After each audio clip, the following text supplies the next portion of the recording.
everyone. I'm going to start a series of these videos that are specifically addressing specific issues. And this first one is definitely on the subject of cancer. This is a hot subject, if you will, and has been for quite some time now. And I feel that it's very important that we have an informal discussion about cancer so you'll understand what cancer is and what it isn't. Very important because there's a lot of misinformation, I think, absolutely dropped out there just for the sake of it. I think there's a lot of misinformation, and I don't know who you could blame, whether that's important at all, whether you blame the medical profession from doing that or whatever, but there's a lot of lack of understanding of cancer. Of course, there's tremendous fear involved in the word cancer. Doesn't matter where the location is. So I think that we need a chat. I am degreed in naturopathy and biochemistry. I've spent the better part of over 40 years now involved in health programs that people have used world over for their health issues. These health programs are addressed at tissue regeneration, which can basically be said cellular regeneration, and genetic remembering of cells. That is our primary focus here. And we use the system or the process known as detoxification. During this video, you'll understand why that is essential, why it is the need of everyone diagnosed with that word, and that it's important that you understand, again, what it is, what it isn't, and what you need to do to find remedy. So let's begin this discussion taking a look at the human body. And these are some foundational issues that you must understand before you can truly understand what the word cancer or literally any disease is. And when you understand how your body's designed, you understand some very basic chemistry and physics. You'll understand that you've been lied to, that there is a hype called diseases out there, and that the medical profession uses that to foster their own financial interests and to control basically the World Health System. The World Health Organization would like no more. Same thing with the American Medical Association. It's that Rockefeller consciousness of world bankers, World Health Organizations, which would like to see the world population cut as much as 90%. The powers that be obviously consider the world too populated to sustain. And at the rate of population growth, this will not be a sustainable planet. And this is important for all of us to understand the essential reason why they're looking at that. And that some of what they're looking at is factual. Others is they would rather find ways to terminate humans as opposed to just being truthful and open and having discussions with each other. And that's what we need. We need a frank discussion about cancer. You know, I had a nurse ask me, because I had made a comment about the cure rate in the use of chemo and radiation is somewhere around 8%. She asked me where I got that because she's heard 60%. Others, 90%. You know, there's so much propaganda. The medical profession would love you to think that 50% of the people survive the use of chemo and radiation. And I think that is laughable. I think that you would want to see proof and evidence of that, which there, in my opinion, are none. The FDA on the Berinsky tapes did mention that basically I could round this off or surmise this by saying that 8% basically of those that enter chemo and radiation treatments end up surviving it over 5 years. That would leave 92% of the people that enter it die from it. And if it's 10%, okay, 10% of the people that enter chemo and radiation, they don't ever get cured from it, but they're in remission and they have a survival plan of so many years, 5 years, 10 years, blah, blah, blah, blah, blah. Those that live, the differences between a 5-year survival rate and a 10-year is considerable.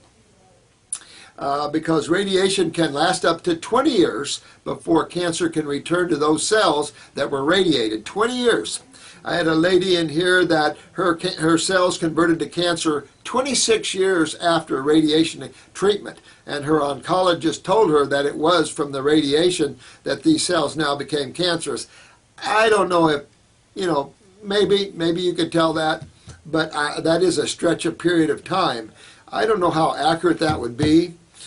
Certainly, it is guesstimated that radiation eliminates the oxygen absorptive route of a cell and keeps the glucose route open, which then fermentation of a cell exists, and blah, blah, blah, blah, blah. A lot of theories about that.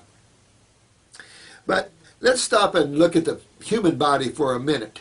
I will tell you this, it was important to review our video on the lymphatic system. That's about the second or third video I've done on this site. I am going to do another one. I have part of a new book written called The Illusion Called Diseases. It's a title of a book series. The first one up is The Great Lymphatic System. Because if you do not understand what the lymphatic system is and how it works, you're not going to understand a thing about what medical doctors call diseases or what pain and suffering is all about. You will not understand that at all. So understanding the great lymphatic system of the human body is paramount to understanding everything from cancer to diabetes to lupus to any arthritis, any condition that you can name. So let's start looking at the human body for a minute. I will say this, you will do yourself a world of favors if you'll drop the concept of diseases. I will tell you this is a hype, this is an illusion. Doesn't matter who promotes this. You can go track this way back into the dawn of time probably. But this concept and idea of diseases, that you catch things, is insanity. Yes, we have microbial activity in and out of the human body. And yes, they can trip and trigger a healing crisis or a set of symptoms, no question. There are some gnarly parasites out there.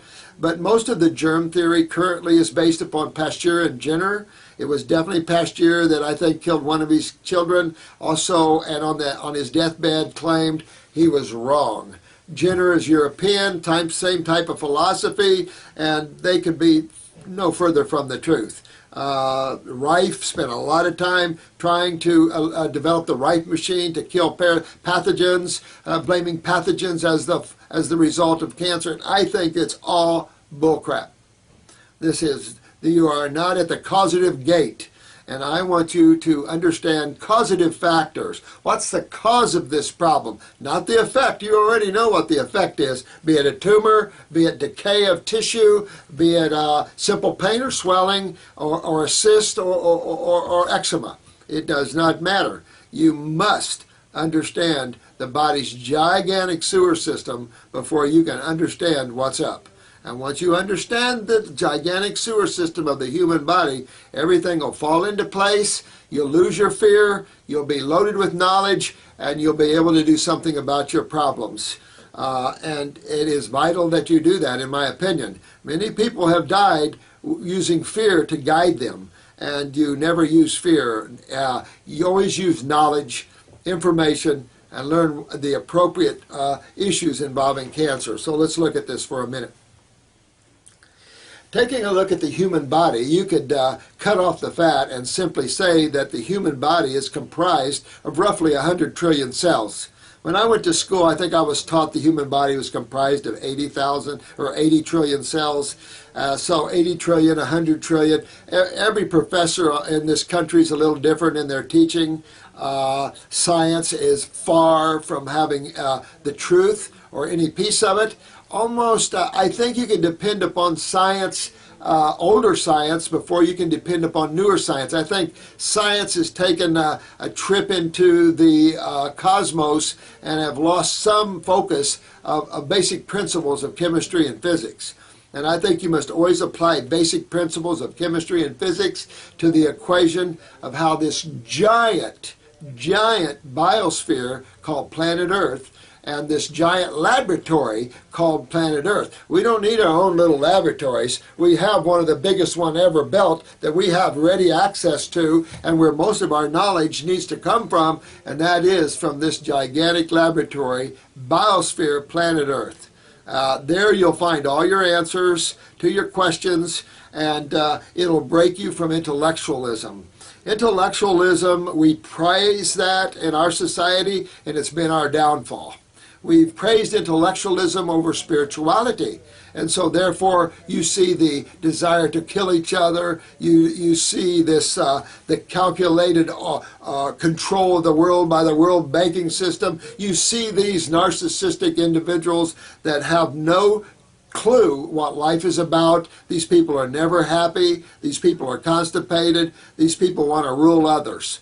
And I find this, of course, God is not going to allow this to exist. That's just what they think. So you'll see the world changing. It is changing now. And so, vital that you gain knowledge. Human body comprised of 100 trillion cells and 2 major fluids. Outside of the human cells and the 2 major fluids, the body's comprised of some bacterium. Bacterium are the janitorial service offered up by nature. Vital, essential part of the human body is bacterium. Don't be fooled. You get a lot of your vitamins from bacterium. Bacteria is designed to consume sewage, to break down the weak. We need those atoms. So we do have fungal problems. We have fungal problems because we don't metabolize our sugars properly. And that's coming from weak adrenal glands, which are common. You can learn more about the adrenal glands and blood sugar problems in these videos. But it's enough to say that we have a lot of fungal problems in the human body because of grain eating, starch eating, and the inability to metabolize that level of sugar. We have some protozoas. Some people have worms and flukes. You can get those babies out of the human body, obviously. The bigger boys need to go. Microorganisms are our friends. You have to understand what their role is in nature. You must understand how nature creates and maintains this huge biosphere of untold amount of individual creatures, and how everything all works together. So everything survives, proliferates, but also dies. Because you have to have birth, life, and death on this in creation. You can't hog all the atoms and not allow for the overturning and the rebuilding of life constantly. You can't stop life from rebuilding. I have many gardens around where I live, and you can't stop weeds as you can't stop plants. They love life and they love to grow. And so it is with all life. Life is always in flux. Life is never static. So life is ever changing. When a biochemist thinks they can figure out the homeostasis of the human body, that's their narcissistic viewpoint coming through, because biochemists have no clue to the human body and the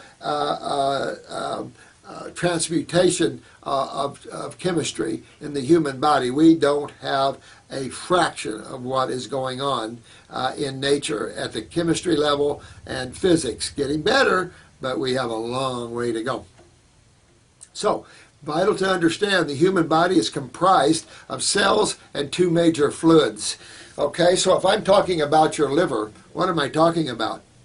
An organ made of a bunch of cells, right? If I'm talking about your heart, what am I talking about? A 4-chambered organ that is basically a muscle, if you will, made of a bunch of cells. If I look at your kidneys, a bunch of cells. Your skin, a bunch of cells. Your brain, bunch of cells. Your thyroid, bunch of cells. Your adrenal glands, bunch of cells. Your bones, bunch of cells. Your skin, bunch of cells. So here we go. The body's comprised of roughly 100 trillion cells. Some so small you can't hardly see them, and some a foot long. So there's a lot of cells that comprise the human body and its parts. Well, what's up with the 2 major fluids of the human body? What's the job? Why would there be fluids in the human body? Why the 2 fluids, and what are these 2 fluids? Well, that's simple. We know one right off, right? You cut yourself, you see one quite aptly, and that is the blood. Your blood is obviously the life force. It is the kitchen of the human body. It is how you feed your cells. You got 100 trillion little people that need to eat. Now, if I'm a cell in your liver, how do I get up and go to the kitchen?